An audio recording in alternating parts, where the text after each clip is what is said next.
A cry reached the camp just after the wind dropped. It was faint, short, and sharp. Not the roar of a predator, but the mewling distress of something young and small. Elias paused mid-step. He turned his head toward the mopane grove that bordered the southern edge of the reserve. Then it came again. Not close, not far, just lost. He walked without speaking. The air was still warm from the day, and the dust hung low across the brush. With each step, the sound grew clearer. Fractured, irregular. Not panic, not pain. Just a quiet, persistent call that had not yet been answered. As he reached the grove's edge, he stopped beside a low rise. The last light caught a flicker of movement beneath the trees. A cub sat beneath a broken mopane branch, thin-legged and blinking. Its fur was dull with dust. Ribs rose and fell under a coat that hadn't filled. The head wobbled once, then steadied. Elias didn't move. The cub looked not at him but past him, toward the open land behind the ranger's shoulders, as if something might appear from that direction. But nothing did. Its body trembled once, then stilled again. No mother was nearby. No tracks fresh enough to matter. Elias crouched low, slowly, and looked at the eyes. They were amber but clouded with fatigue. Not newborn, perhaps 3 or 4 weeks old, still too young to hunt, too small to survive alone. Yet there was no wound, no limp, no visible blood, just silence now. The cries had stopped. The cub's ears twitched at a movement in the grass, but it didn't turn its head. Instead, it remained upright, still watching the tree line behind Elias. Not blinking, not whimpering, not retreating. It was waiting. But dusk in this region didn't wait long. Light slipped quickly behind the hills, and cold followed. A young lion this age could not last the night alone. Not without milk, not with hyenas. Elias reached slowly for the radio at his belt. Small cub, alone, no adult in sight. South Grove, holding position. The response came back calm. Copy that. Then static. Then quiet again. He didn't step forward. He didn't call out. Just watched. And the cub kept watching too. Not him, but that same stretch of brush, empty and gold in the dying light. 10 minutes passed. Then 15. Still no movement in the distance. A gust lifted dry leaves, and the cub flinched. Its tail curled tighter. Its body pressed into itself. Then, as if out of strength, it lowered its chin to the ground. Elias watched its eyes close for the first time. If no adult returned before dark, the cub would be taken by nightfall. Its size, its smell, its call, all of it would draw attention. Every delay made rescue more dangerous, but moving too soon could shatter what little trust the cub had. The decision would need to be made in the next hour. A wrong one could cost a life. He stepped back once. Careful not to startle. The cub didn't lift its head. It didn't call again. It simply stayed where it had fallen, face turned toward a direction where no sound ever came. As darkness crept in, only the grass moved now. The cub was silent. But the risk had only grown. If they waited too long, it would die. If they approached too fast, it would flee. Neither option was safe, but one would have to come next. The wind shifted just after dark. A cooler current passed through the grove, rattling the leaves along the lower branches. The cub stirred once and let out a low, strained cry, short, then swallowed by the stillness. Elias stayed crouched behind a stand of sickle bush, his hands resting on his knees, eyes steady on the small shape near the tree's base. Nothing had changed. No sounds from the distance, no motion beyond the grass. The team had confirmed the perimeter. No adult lion had been spotted. No tracks within a half-kilometer radius. The area was quiet. Too quiet for a pride. And the cub was weakening. He had curled tighter since sunset, nose pressed to his front paw. One ear twitched, but his body no longer flinched at each gust. His fur, once puffed from tension, lay flat now. When he lifted his head again, it took effort. Elias didn't move. The distance between them remained, but in the fading light he could see the cub's eyes clearer. One was slightly swollen, likely from dust or debris. The other stayed open longer than before, but not with alertness, with fatigue, the kind that comes after waiting too long for something that never arrives. A second soft cry came, this one weaker, without sharpness. The cub's chest lifted too shallowly for its size. He tried to shift his back leg, then abandoned the effort. For the first time since Elias had found him, the little body trembled not from fear, but from cold. The reserve rarely dropped below freezing, but for a cub without shelter or warmth, even a mild chill could become fatal. At this age he needed warmth, hydration, and protection. Without intervention he would not survive the night. That was no longer a risk. It was certainty. Elias clicked his radio once, then whispered, "Condition declining. Still no adult. Preparing for lift." He paused. The cub raised his head an inch, then let it fall again. One more breath. Then stillness. The decision couldn't wait. Cubs abandoned this young often did not live long, even in care. But inaction here guaranteed only one outcome.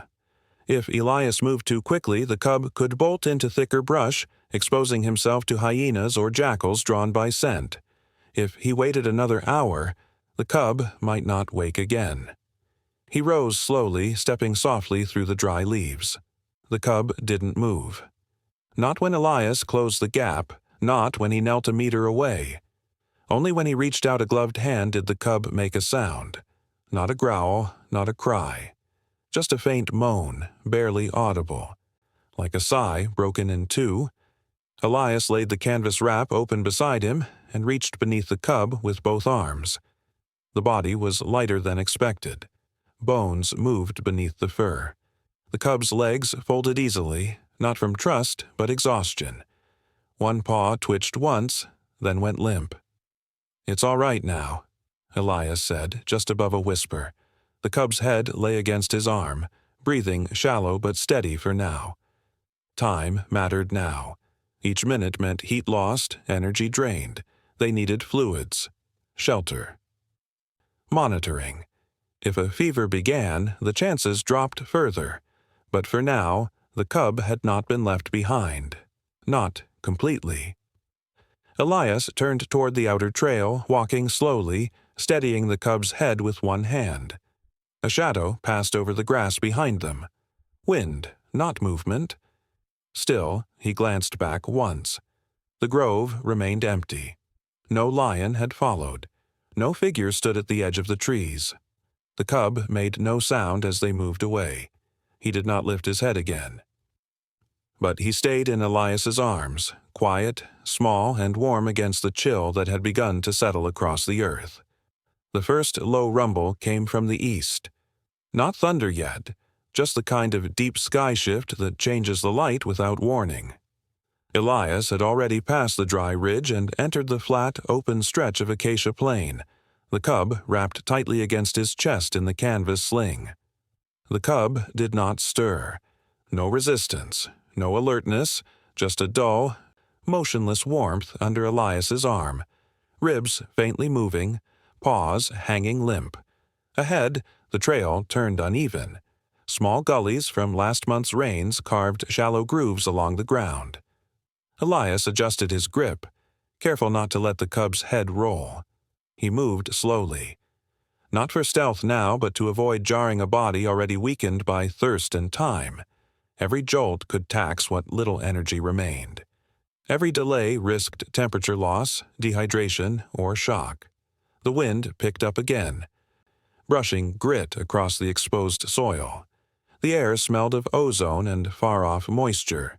Storms moved fast in this region.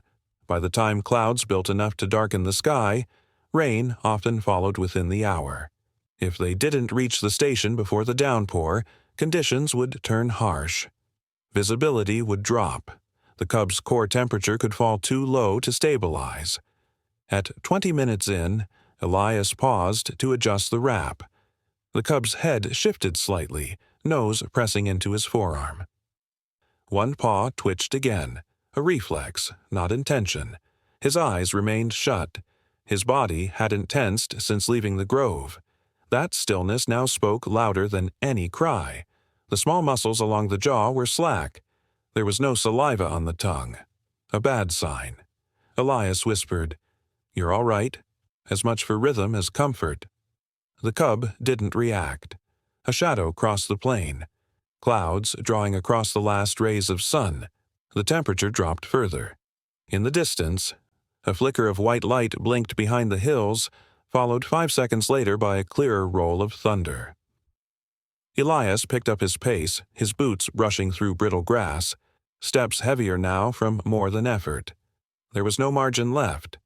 The cub needed heat, fluids, a vet's hands. One wrong turn or stall, and that chance would disappear before the hour passed. They passed an abandoned kudu den near the base of a termite mound, a reminder of how close survival and silence often lived together here. Many small lives never crossed the line. Many faded quietly in the dust, unseen, but this one had cried out, and that had changed the path. By the time the field station's northern outpost came into view, the first droplets began to hit the earth, sparse, then steady. The wind carried them sideways across the dry canvas of Elias's shoulder. He kept one arm tight across the cub's back, shielding the head, and moved the last stretch at a near jog. His breath came harder now, not from exertion alone, from knowing the window was closing. A team member opened the side door before he could knock. Word had spread fast. Inside, a basin was ready. Clean towels, heating pad, electrolyte formula measured and waiting. They did not speak loudly. One nodded. Another reached to take the sling. Elias didn't release it right away. He leaned down instead and laid the cub into the cloth-lined tub himself. No reaction from the cub, but the chest still rose, shallow, slow, but steady. Just enough. Outside, the rain thickened. It hit the tin roof in bursts and ran down the edges like threads pulled across a drum. Elias stood a moment longer, watching as a warm cloth was placed over the cub's back. Then he stepped back into the doorway, the storm pulling wind across his legs. Behind him, the small body stayed still, cocooned in quiet care. What happened next would depend on the hours ahead, but for now the cub had made it through the first threshold. The night had not claimed him. Not yet. The storm passed before midnight. Rain eased into a soft, steady tapping, then stopped altogether, leaving the ground damp and cool. Inside the treatment shed, the air was warmer, held steady by low heaters and dry cloth layers lining the corners. The cub lay curled in the center of a wide basin wrapped in fleece and thick towels. A small water dish nearby, untouched. His chest rose with irregular rhythm, enough to count, but not enough to reassure. Hours had passed since Elias first set him down. Fluids had been administered in slow, measured amounts. No reaction, no sound. The cub had not cried again, nor shifted. He blinked once when a hand approached, but when the hand left, the eyes stayed open. Now, Elias sat on the low bench across from the basin, boots still streaked with dried mud. His jacket draped across his lap. In the dim light, he watched the cub not for movement, but for stillness, the kind that lingers too long, the kind that suggested not peace, but waiting. The eyes did not close. Even with exhaustion clear in every limb, the cub stayed alert, not afraid, not reactive. Just watching the door. The others had gone quiet. A vet had checked in once more, tested reflexes, then left them to rest. But rest didn't come. The cub's pupils stayed fixed. His ears, though still, remained upright. When the wind shifted faintly and the outer door creaked, his front paw curled in. Not lifted, just clenched, then released. Elias rose, crossed the space, and knelt beside the basin.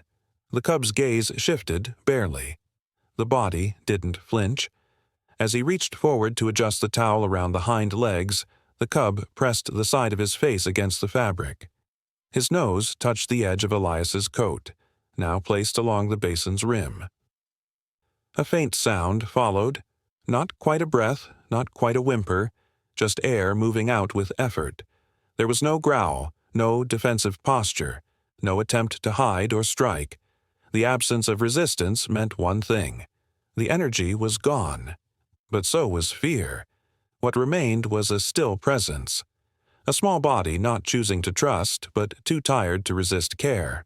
And yet, something in the way the cub stayed pressed to that edge, to that coat, suggested a tether was forming. Not a bond, not yet. But a thread of memory, scent, warmth, stillness. Elias whispered, "You're safe now," then stood again. Still no movement from the cub. But when the door creaked once more in the wind, the cub didn't flinch this time. He didn't look toward the noise. He kept his eyes forward, not fully closed but heavier. There was no relaxation in his posture, yet he hadn't tensed in nearly half an hour. For the first time since the storm broke, the room felt settled. But the risks hadn't passed. Without food intake, his organs would begin to strain. Without deep rest, his recovery would stall. Stress could return quickly.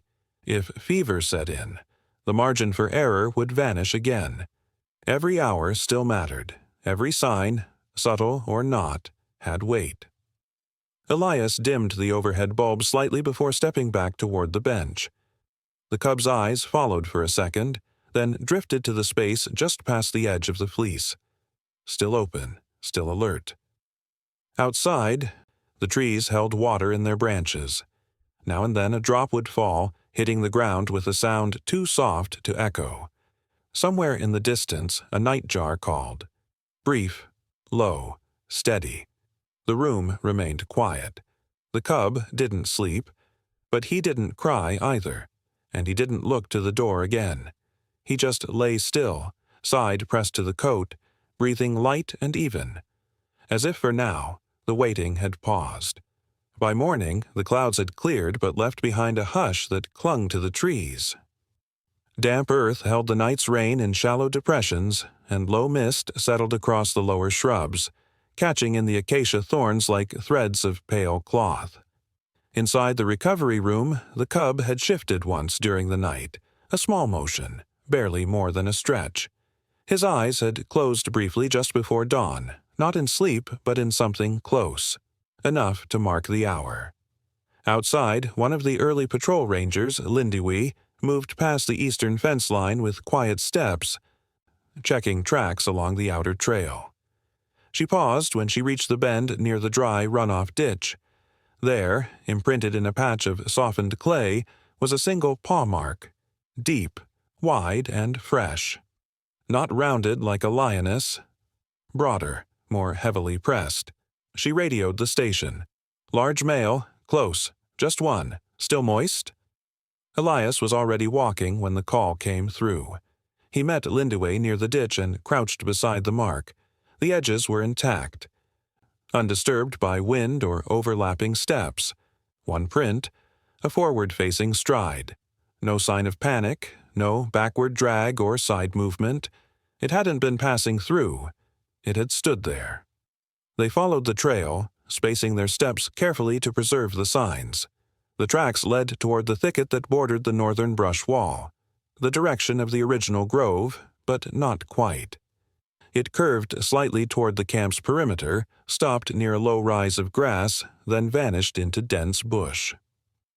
No more prints, just flattened stalks where something large had settled. Elias signaled a pause. From the rise, the brush grew thick.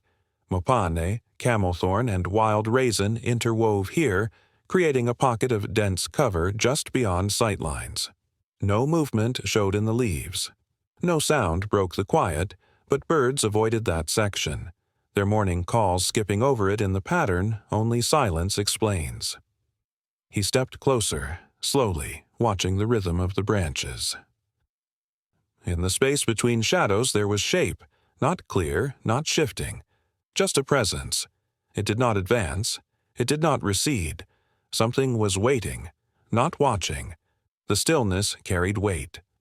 Elias lifted his radio again. Male presence confirmed, not moving, eyes not visible. He kept his voice level. Every ranger in the field knew what this might mean. A male lion this close to camp, alone and still. It wasn't hunting. It wasn't lost. It had chosen to be here. Back at the shed, the cub stirred again. No sound, just a small shift of the hind leg and a movement of the ears toward the north wall. He did not cry. He didn't lift his head, but his nostrils flared once, twice, then stilled. If the adult male was the cub's father, there was no guarantee of safety. Male lions kill cubs not born into their lineage. But if this one had returned in recognition, if the scent or sound of the cub had drawn him back, then something rare was unfolding. Most cubs, once abandoned, never saw their pride again. And adult males almost never sought them. But the bush remained still. The lion did not retreat, and it did not approach.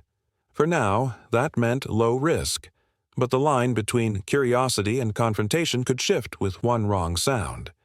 The presence alone posed a threat to the team, to the cub, to the fragile rhythm that had just begun. Elias stepped back slowly, eyes still fixed on the thicket. The air remained still. Only the grass swayed with the tail end of the morning breeze, bending slightly, then settling again. Nothing moved from the shadows, but they were no longer alone in the brush, and the day ahead would ask more than silence to keep that peace. The morning held its breath. Wind moved across the grass in long, slow strokes, but the bush beyond the perimeter remained quiet.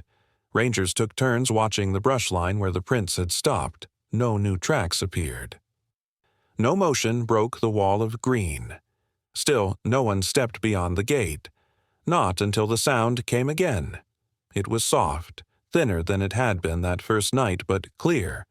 A single cry, brief, rasped, unsure. Elias turned. The cub was on his feet for the first time in hours, legs shaky, ribs showing with every breath. He didn't look at the people nearby. He looked through the slats of the wooden gate toward the thicket. His tail hung low, still. Another cry followed, softer. Then silence. Elias moved slowly to the latch. There was no reason to stop it now. The bush hadn't moved in hours. The male hadn't attacked. The cub was stable, just barely. But what he had left behind might be close. Whether it was memory or instinct pulling him, no one could say. Only that he had called, and now he was waiting. The gate opened without sound. Elias stepped back. The cub didn't hesitate. His steps were slow, uneven. Each limb moved with visible effort. But he kept going, past the trough, past the weathered log near the inner fence line, onto the dirt path that led to the thicket. He stopped halfway. The wind shifted again. The cub lifted his head slightly. No sound came from him now, just the steady lift and fall of breath. Then, after a long pause, he made the sound again. Not a cry. Not quite. It was deeper, almost like a low moan, released in a single breath. Not seeking help, but calling something remembered. The bush answered. A rustle moved through the underbrush. Not the quick scatter of birds or the chatter of baboons. This was low, deliberate, heavy. One branch bent, then another. No growl, no snarl, just movement. The cub didn't run. He crouched, then stood again, wobbling slightly. His ears pinned flat. His mouth stayed closed. If the lion behind the rustle was unfamiliar, the cub should have bolted by now. But he didn't. He stayed where he was. If it was a rival male, the cub would not be safe. If it was his father, no behavior could guarantee what would happen next. Most males did not respond to orphan cries. Many reacted with aggression. There were no rules here, only instincts, and the thin wall between recognition and rejection. The bushes parted further. Still no figure visible, but the sound of paw steps brushing over damp ground was undeniable. The cub lowered his head slightly, not submissive, not playful, just waiting. No human moved, no sound came from the compound. Another step came from the bush. Then quiet again. The cub took one slow pace forward, then another. He didn't cry this time. His mouth stayed shut, but his gaze did not leave the space in the leaves. His legs were trembling now, not from fear, but from effort. He had little left, yet something had told him to come to this point, to call. The brush moved one last time, and then stopped. Nothing emerged, but something had heard. Something had come close, and the cub, small, starved, shaking, had walked to it, not away. The sun crept higher, shadows thinned. The cub turned his head slightly toward Elias, then back to the trees. He didn't retreat. He didn't sit. He just stood there, motionless, watching, and the wind passed between them. Man, cub, and whatever waited just beyond the leaves. The brush opened with no warning. No sound signaled it, no snap of twig or cry of alarm. One moment, there was only rustling shade. The next, the lion stepped forward, full-bodied, slow, deliberate. He was larger than expected, his mane not thick but sun-marked, streaked with mud and dust from the wet undergrowth. There were no fresh wounds on his body. His shoulders were full, his stride even. He had not come from battle. He had come for something else. The cub didn't move. The lion stopped just beyond the last layer of brush, his paws settling on the border where red earth turned to camp-cleared ground. The gap between them was no more than 8 strides. The air tightened. Every ranger behind the fence held still. No call was made, no step forward. They waited, breath shallow, hands lowered, eyes on the line between threat and something else. The lion looked only at the cub. He did not roar. He didn't sniff the ground. He didn't scan the area. His gaze, low and steady, held the small shape now crouched near the gate's edge. There was no rise of hackles, no sudden shift in his weight, only stillness. Then, without urgency, he lowered himself to the ground, elbows bent, chest close to the earth, back legs folding beneath him. The dust lifted beneath his belly, caught in a soft swirl, then settled. He lay there, unmoving. His head stayed raised at first, ears alert, posture neutral. Then, slowly, his chin dropped to rest between his front paws. His eyes never left the cub. The cub's body reacted before his limbs did. A slight tension dropped from his shoulders. His spine curved downward. He didn't cry. He didn't approach, but the trembling in his legs faded, and he lowered himself in mirror, a smaller version of the same posture. Both lions now lay in silence, facing one another, nothing between them but low air and damp ground. No one could be sure. Paternity in wild lions is rarely confirmed, especially in regions with transient males. But behaviors don't lie. Most males would ignore an orphan call. Some would kill a cub that didn't bear their scent.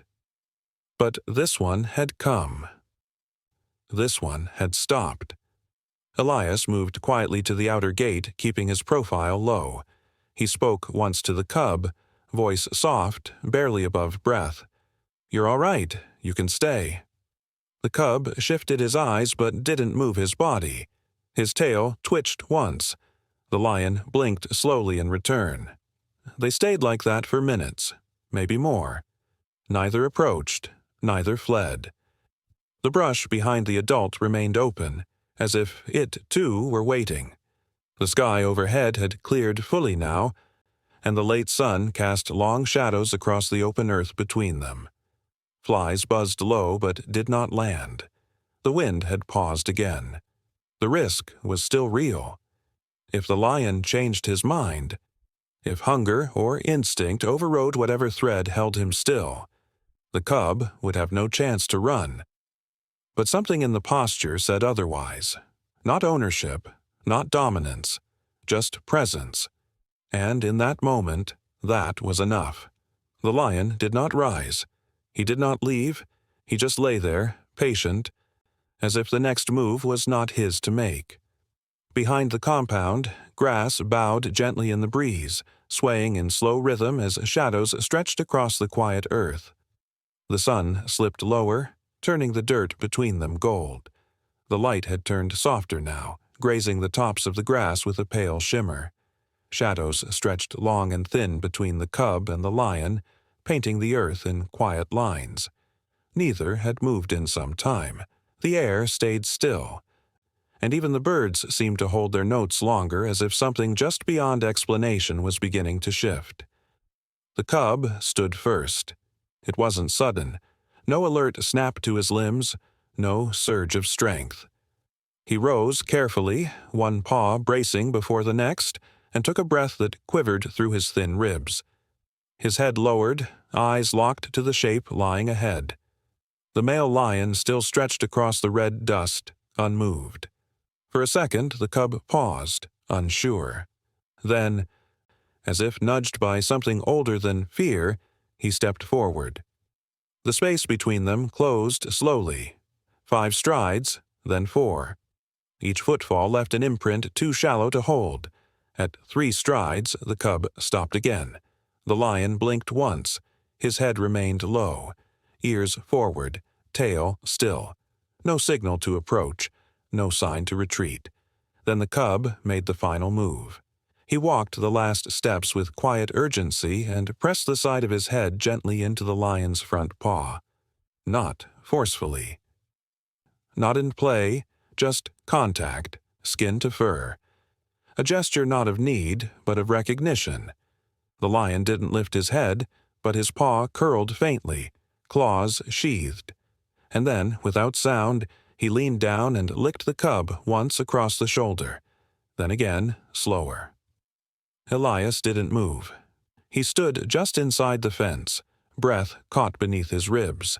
He had seen many lions in his time, seen bonds between mothers and litters, watched cubs wrestle beneath the heat, watched males chase and challenge and sometimes kill. But never this. Male lions do not groom cubs like this. Not often, not without prior connection, not after days apart, with scent confused and survival uncertain. But this one had returned, and the cub had walked to him. There was still risk. The adult's behavior could shift. One wrong trigger and instinct could override memory. But in this moment, nothing turned violent. The lion blinked again and lay his head back down. The cub didn't leave. He folded beside the paw he had touched and let his body rest fully for the first time in days. The sun inched lower behind the trees. Shadows thickened along the base of the thicket. Wind lifted once through the tall grass and settled again. No voices spoke. No decisions were made yet. The gate remained open. And the 2 lions, one small, one massive, stayed just outside it, quiet and complete. Elias exhaled and took 1 step back from the gate. Just enough to give space, not enough to break the moment. Behind him, the others did the same. Out on the open ground, the lion's breath rose slowly. The cub shifted slightly in his sleep, but didn't stir far. They didn't need to leave yet. They didn't need to stay. But for now, they were together, and no one watching could find a word to explain it. The last of the light bent along the horizon, and the silence held. The grass waved gently in the warm dusk wind, brushing softly in the spaces where no footprints were left behind.